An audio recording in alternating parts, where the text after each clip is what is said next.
रायगडच्या पालकमंत्रीपदामुळे नाशिकचं पालकमंत्रीपद अडल्याची सध्या माहिती मिळते।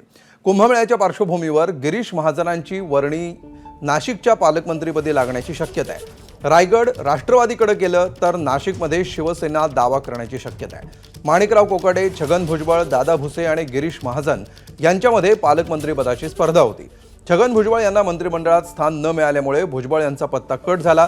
कृषी मंत्री माणिकराव कोकाटे यांचं सध्याचं वादग्रस्त वक्तव्य, शासनाच्या सदनिका घोटाळ्यावरून सुरू असणारी न्यायालयीन प्रक्रिया यामुळे माणिकराव कोकाटे स्पर्धेतून बाहेर पडल्याचं चित्र आहे।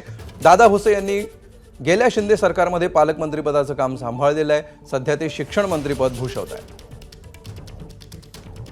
याविषयी अधिक माहिती घेऊया आमचे प्रतिनिधी मुकुल कुलकर्णी। मुकुल, नाशिकच्या पालकमंत्रीपदाबाबत सध्या नेमकं काय चित्र आहे आणि काय शक्यता सध्या समोर येत आहे?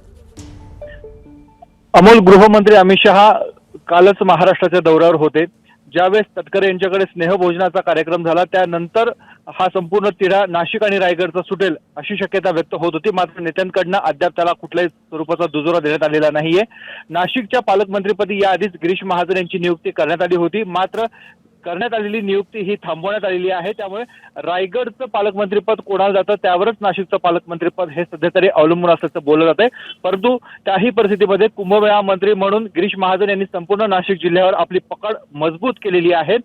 जर रायगडचं पालकमंत्रीपद हे राष्ट्रवादी काँग्रेसकडे गेलं तर शिवसेना पुन्हा एकदा नाशिकच्या जागेवर दावा सांगू शकते आणि असं झालं तर दादा भुसे यांना पुन्हा एकदा नाशिकचं पालकमंत्रीपद मिळतं का हे बघणं तेवढंच महत्त्वाचं आहे। परंतु सध्या तरी नाशिक जिल्ह्याचं जर राजकीय समीकरण बघता गिरीश महाजन हेच पुन्हा एकदा नाशिकचे पालकमंत्री होतील, कारण कुंभमेळ्याच्या पार्श्वभूमीवर खूप मोठं काम करायचं आहे। मागील कुंभमेळ्याचा त्यांना अनुभव देखील आहे। त्यामुळे सध्या तरी शिक्कामोर्तब हे गिरीश महाजन यांच्याच नावावर होण्याची दाट शक्यता आहे। परंतु तरी रायगडवर काय होतं, रायगडचं पालकमंत्रीपद जर शिवसेनेला गेलं तर गिरीश महाजन नाशिकचे पालकमंत्री राहतील आणि ते जर पुन्हा एकदा राष्ट्रवादी काँग्रेसकडे गेलं तर नाशिकच्या बाबत तिढा हा कायम राहू शकतो।